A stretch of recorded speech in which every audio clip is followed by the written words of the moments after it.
Bonjour à tous, j'espère que vous allez bien, je suis ravie de vous retrouver aujourd'hui. Alors, on va partir sur un pas à pas en musique comme d'habitude, détaillé, où je vous expliquerai tout. Et on va créer ensemble un paysage nordique, un peu mystérieux, avec de la brume, un lac et de super montagnes avec une cascade. Voilà, je vous laisse voir ça ensemble dans un instant. À tout de suite.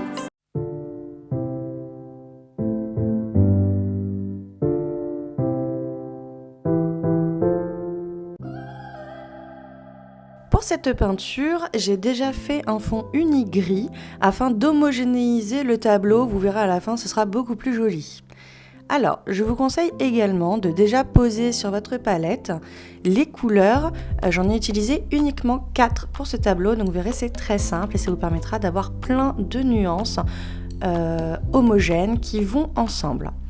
Pour ça, j'ai utilisé du noir de carbone, du blanc de titane, du bleu de Prusse et du jaune. Voilà, vous pouvez vraiment utiliser le jaune qui vous fait plaisir.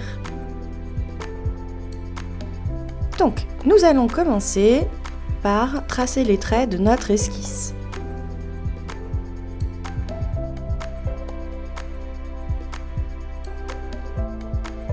Nous allons commencer par les nuages.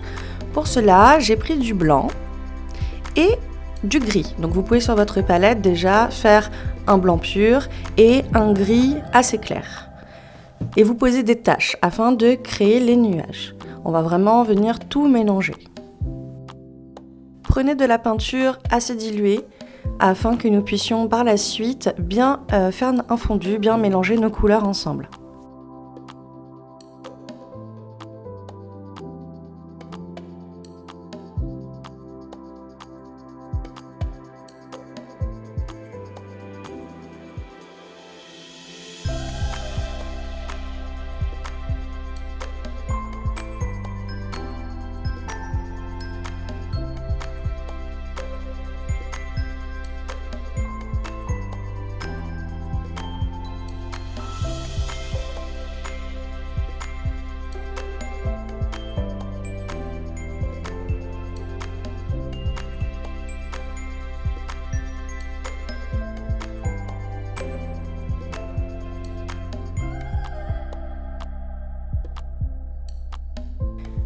Ensuite, je prends un pinceau éventail pour fondre le tout. Si vous n'en avez pas à la maison, pas d'inquiétude, vous pouvez prendre un autre pinceau de n'importe quelle forme, sec par contre. Et on vient fondre tout doucement.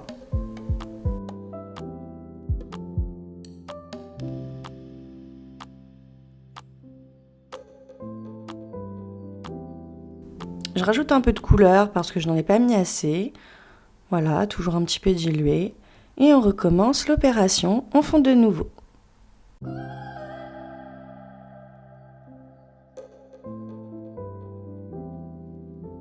On voit déjà l'atmosphère se créer.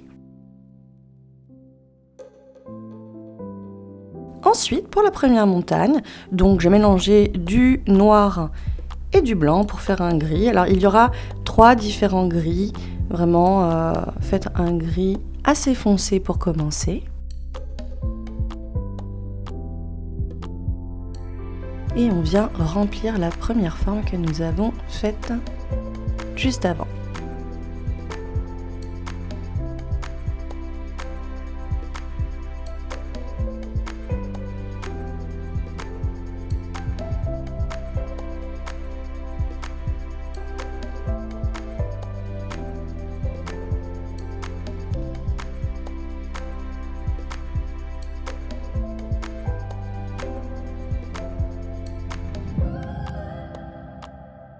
Ensuite, on prend le même gris auquel on ajoute un tout petit peu plus de noir afin d'avoir une nuance d'écart, en fait, un petit peu plus foncé.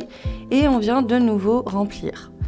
Alors, le mieux, c'est de commencer par la deuxième montagne, suivie de la troisième, puisque vous verrez, en fait, les traces de pinceau sont toujours très utiles. Ça vient créer naturellement des effets de roche.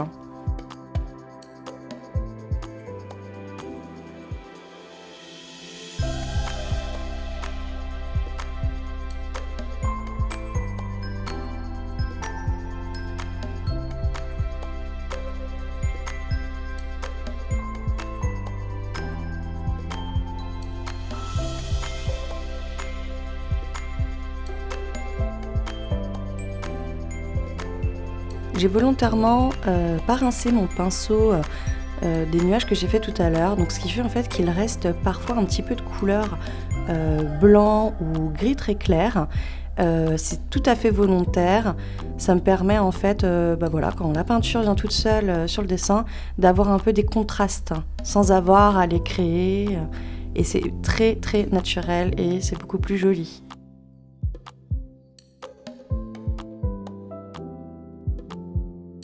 Maintenant, je prends du bleu de Prusse et je viens remplir l'intégralité de la forme afin de créer la montagne arrière.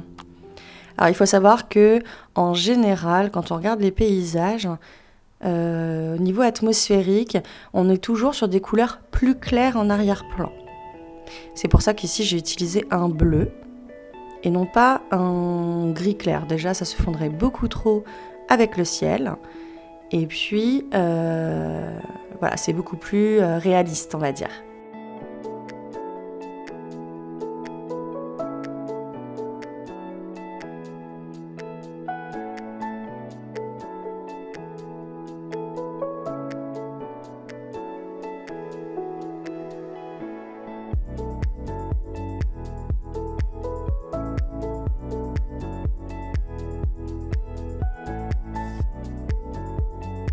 Je prends le même bleu pour le lac.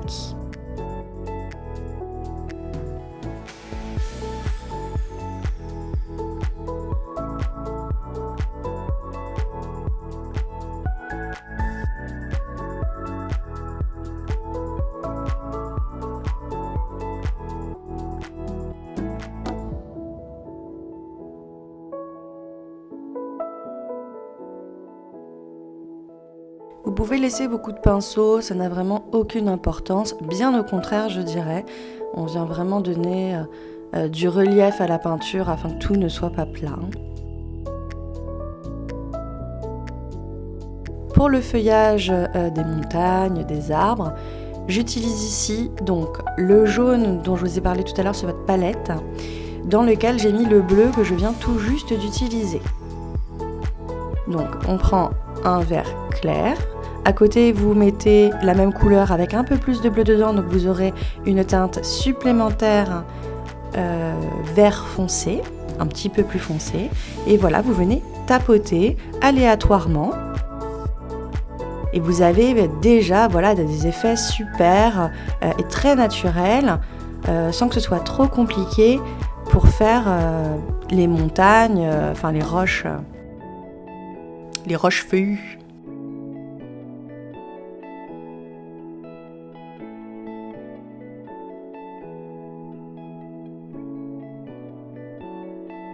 J'utilise ce même verre, vous prenez vraiment le verre que vous avez utilisé auparavant, donc celui avec un peu plus de bleu, afin de créer pareil des nuances dans le lac. En fait, on vient tout simplement créer le reflet. Les montagnes se reflètent dans l'eau. Donc c'est logique que nous retrouvons la même couleur. Vous pouvez jouer sur les deux teintes. Prendre la teinte plus claire qui se reflète et la teinte plus foncée, donc les deux verts. Vous jouez vraiment avec vos couleurs.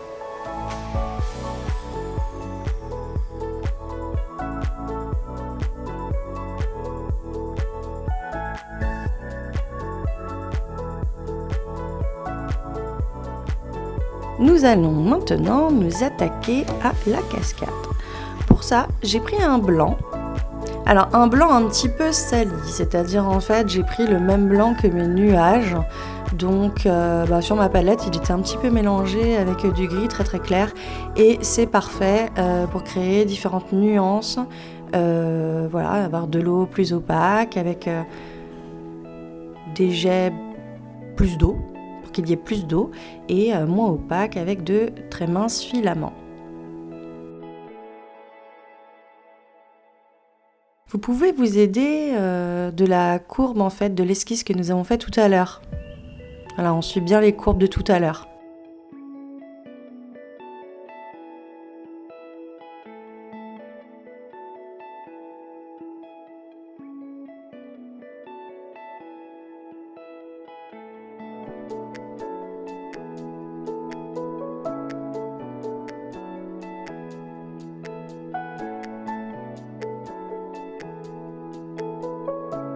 Évidemment, on ne fait pas des traits droits, on reste très flex avec son poignet pour avoir un rendu plus harmonieux, plus réaliste, plus sympa. Avec cette même couleur, nous allons faire quelques traits au niveau du lac. Je vous conseille ici une peinture assez diluée, que ce ne soit pas trop fort si jamais vous prenez du blanc pur.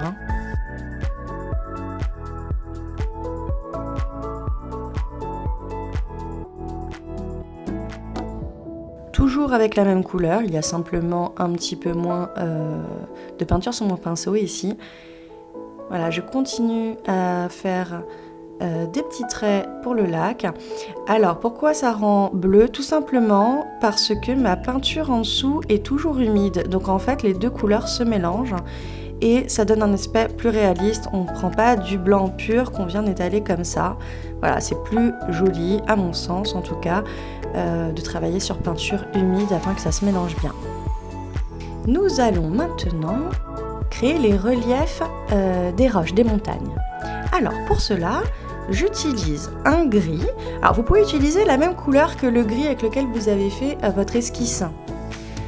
Un gris foncé, on n'est vraiment pas dans le noir encore une fois, c'est toujours des nuances de gris, toujours du blanc mélangé à du noir.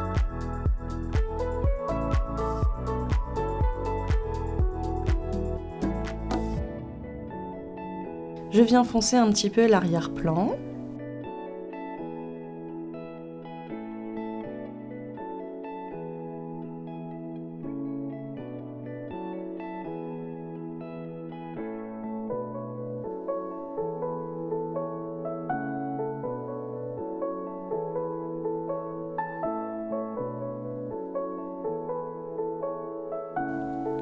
Bon, ensuite, j'ai pris du bleu, mais vous pouvez prendre n'importe quelle couleur, vraiment même du noir. Je viens créer un petit bonhomme dans son bateau. Ensuite, je prends du rouge, toujours une couleur primaire, voilà. Je trouve que ça ressort bien sur le bleu et ça se marie très bien avec le jaune. C'est la seule couleur qui ne fait pas partie des 4 couleurs dont je vous ai parlé tout à l'heure. C'est vraiment juste pour notre personnage.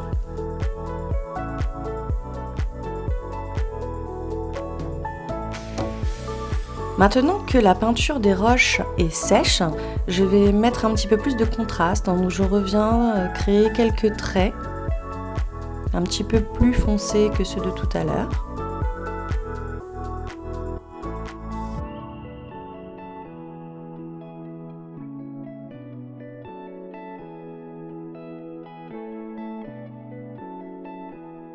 J'aime bien travailler couche par couche.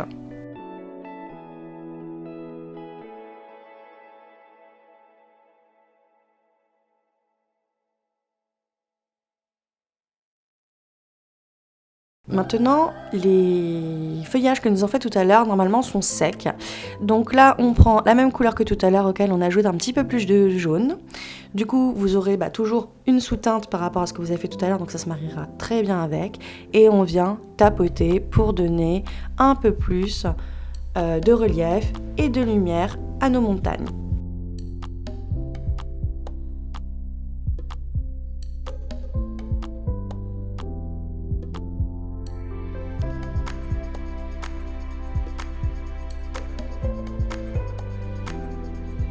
Avec cette même couleur, nous venons faire des reflets dans l'eau.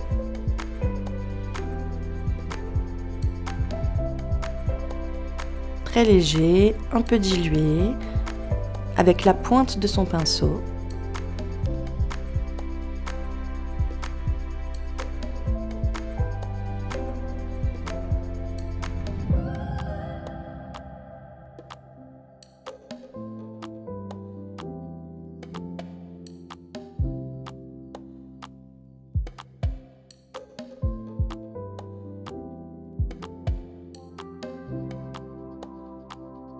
Ici, je viens lisser avec un verre dans lequel j'ai mélangé mon bleu de Prusse, le bleu de la montagne de derrière.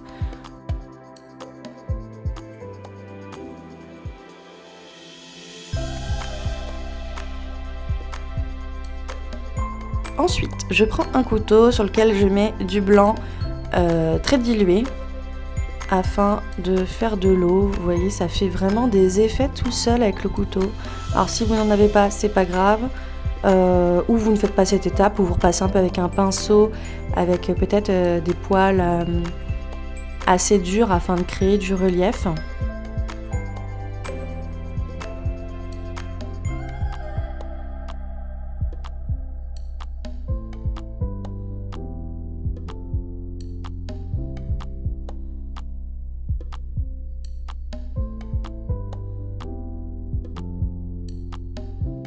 Je trouve que mon ciel n'est pas assez contrasté, alors du coup je vais le retoucher un petit peu, je vais mettre un peu plus de blanc, très très dilué, afin de refaire l'étape qu'on a fait au début. Voilà, je veux mettre un petit peu plus d'atmosphère dans le ciel. Avec la peinture très diluée comme ça, elle va être très facile à travailler. Donc là j'ai pris un pinceau sec.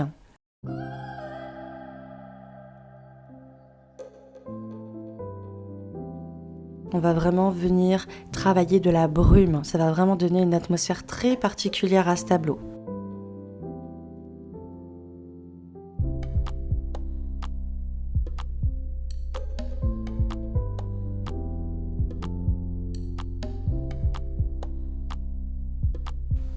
Là, ma peinture elle commence à être un petit peu...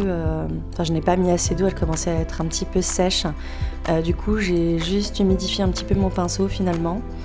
Voilà, puis j'ai retravaillé en cercle comme ça. Pour pas avoir de grosses démarcations de nuages. Voilà, si votre peinture n'est pas assez mouillée, vous pouvez faire ça également.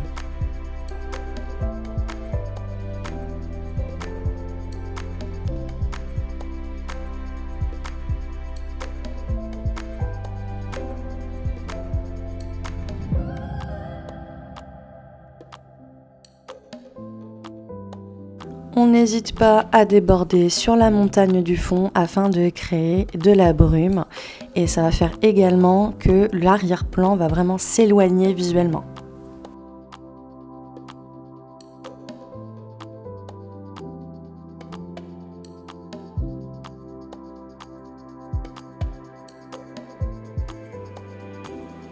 Avec la même couleur que le ciel auquel j'ai rajouté une toute petite pointe de bleu, je viens retravailler quelques contrastes dans le lac.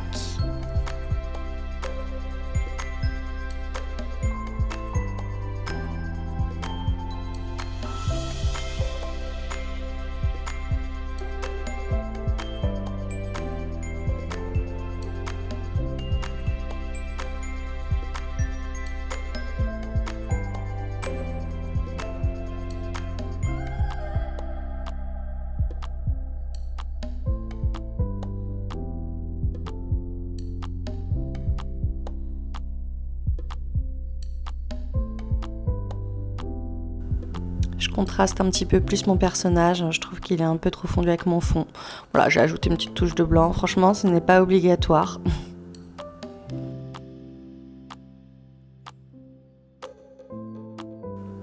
Alors là on est vraiment plus dans le détail, avec en fait le gris toujours de mes nuages finalement. Je viens mettre quelques touches de couleurs, je viens créer des lumières sur ma roche.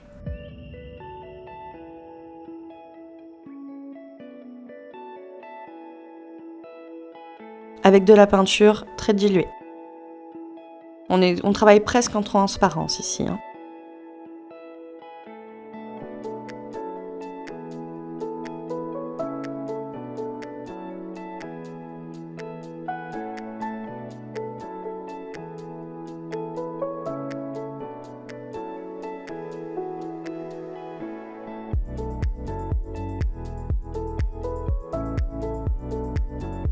Nous allons créer quelques chemins dans la vallée du fond. Un aspect un petit peu plus réaliste. Vous prenez vraiment la même couleur, toujours bien diluée, des traits très fins. Ensuite, j'ai pris du blanc, toujours le même blanc que la cascade. Et je viens créer quelques touches de couleurs quelques touches de lumière sur le lac en petits pointillés. Alors vous verrez, ensuite on va venir recouvrir ça avec un glacis. Donc là j'ai utilisé du blanc parce que je trouve que ça illumine plus, mais vous pouvez le faire également avec un bleu assez clair.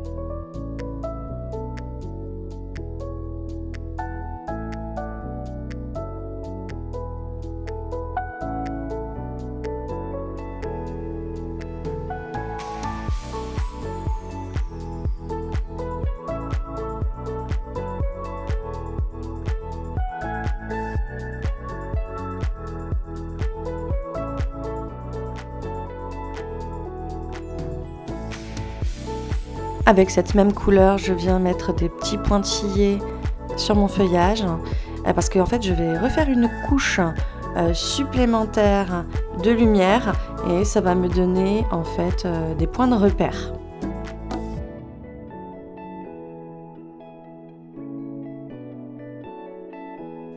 Une fois que tout est sec, je viens travailler avec le même vert que tout à l'heure dans lequel j'ai rajouté encore du jaune. Alors, je n'ajoute pas du tout de blanc dans ma peinture, simplement je rajoute du jaune. Et grâce à vos petits pointillés, voilà, vous venez tapoter. Ça va encore faire plus ressortir le feuillage.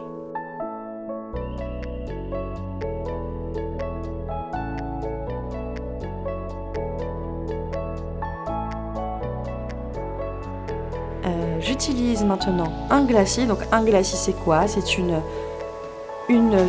couleur très diluée. Donc là j'ai mis du bleu, un bleu gris toujours, donc le même bleu qu'utilisé sur la palette. Vous prenez n'importe quel bleu de votre palette et vous la mélangez à pas mal d'eau. Donc moi j'utilise de l'eau, mais vous pouvez également utiliser un médium à peindre, il n'y a pas de souci. Donc on vient travailler en transparence sur toutes les taches précédentes. Ensuite, avec un bleu un peu plus foncé, je viens retravailler un petit peu, contraster le lac.